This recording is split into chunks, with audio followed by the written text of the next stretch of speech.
Hey everybody, Adam Savage, and I am at FBFX in London with Diana Denisova. How are you? Good, good. And we are holding some amazing objects. You shepherded this project, is that right? The Sandman helmets. Yeah. So I'm holding a final assembly, yes? With the snot. Can I say snot? Yeah, it's snot all over it. It looks amazing. This is a multitude of processes. Talk to me about how this project came about and how you executed it. So, like the workshop generally gets involved after the digital team. So I know with the digital team, there was few redesigns, and Najad worked, tirelessly and very long hours, as he does. Once I received it, it was a 3D print, which... So you receive a set of digital files, but this isn't a single piece. No, it all has to come apart for various reasons. Right. Plating, the way it goes together, the way it should be molded, or how it needs to move. And and for comfort and weight and all of that. Yes, yeah. All right, so I'm assuming this is one of your first pieces. This comes out of the spray. So this was the original 3D print that I had to clean up. And you can see, like, I sculpted briefly some details that get transferred here. Because otherwise it's very hard to clean up a 3D print that has this detail without basically leaving some print lines behind. Oh, interesting. So I sanded all of this. Of course, the metal bits have to be smoother. So polish that a bit more. Then do the texture, and both sculpted and painted texture. So I'm curious about why you put in some of this to give yourself guides. This has to be matched for every... Yes. That was probably the longest part. So let's be clear, like this, which looks very random, has to be matched perfectly helmet to helmet for continuity. Yes, because we made at least 6, is what I want to say. It all might have blurred together a bit. But I mean, there's 2 of us. So Anadora was doing, another head painter. She was doing the latex and the leather paint jobs. And I was in charge of basically cleaning up the 3D prints and doing the bone texture and painting the bones. So when you are sitting here doing this latex, you have clear pictures of each panel to match each one, or how are you? Thank God we had another helmet next to us. Good, yes. Okay. But yeah, that took a long time, and they kept coming back to fix the latex. Oh, surprisingly enough. Of course, it gets touched. Yeah. So then once you've cleaned this up, it gets made into a mold, and then this is the Yes. Yeah, that's the spray that comes out. First thing that comes out. Yeah. So from that point, we need to get rid of the extra material, clean up the edges, because, everything we make is wearable. Right. So it needs to be comfortable. It can't have sharp edges, especially going on, like, the talent's face. So. All right, so then you end up with one of these. Yes. Oh, this is great. I love this cooking show of casting materials. But you can feel that there's still extra material. It's all a bit sharp. Tons of work to still do. That's where, we suit up in our paper suits and get into the dust room. And, generate a lot of dust. And now I'm noticing that these are separate entirely. Yes. How come? Well, they had to sit and hold the lenses in. Oh, these guys, okay. So we needed both, like, the front surface to be exactly what it is, but also the back. So it's a different kind of mold. You can't hide any crimes that way. Yes, but also, the cleanup on something like that to make it sit correctly, if it came out of that, would be just very time consuming. So I'm noticing that there's holes here. So these are actual rivets all through. Yes, here. Individual rivets. That helps you hold that lens in. Is that correct? Yes, and super glue. And super glue, sure, fair enough. Wow, I'm amazed that you didn't print those in. It just gives you a better result to use real rivets. And sometimes time might have been a constraint on this. Oh, fair enough. But I think since then, we've started 3D printing a bit more of the rivets and the screws holes. But even nowadays, we still, like, if it needs to have a hex pattern screws, we'll just insert the real ones, right? You have the hole for the guide, but it's easier and cleaner. And then this is it's not painted. This is vacuum metallized. Is that right?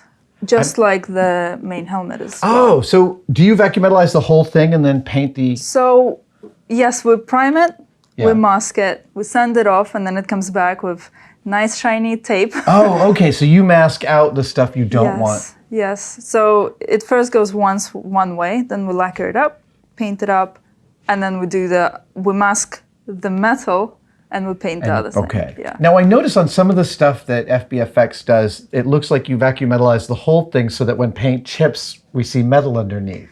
Yes. That is very expensive. Oh, okay. And even this piece, that's quite a large piece to do it on. Yeah, it's a big chamber they have to do it in. And I'm also noticing that now there's also this part back here. Yes, the bone. The bone. Initially, the different materials shrink differently when you cast them. So this shrinks quite a lot. Oh, you actually need 5 to 7%. Depends how heavy the spray is. And because of the shape, like for example here it's an undercut, you need to spray quite a bit, which is why it's, a little heavy. But that'll make it shrink more. Yes, because it heats up. So initially... So you print everything... This shrunk more than the bone. Oh. So... So do you then adjust the digital file? Yes, Oh my God. So it's just one of those things that needs to be kept in mind. Like doing, through every process, from the very start all the way to assembly. You got to visualize it and test print. Yeah, I was going to say, so there must be a moment where you're like, here we go, and you're like, oh. Yes. Right? Another week.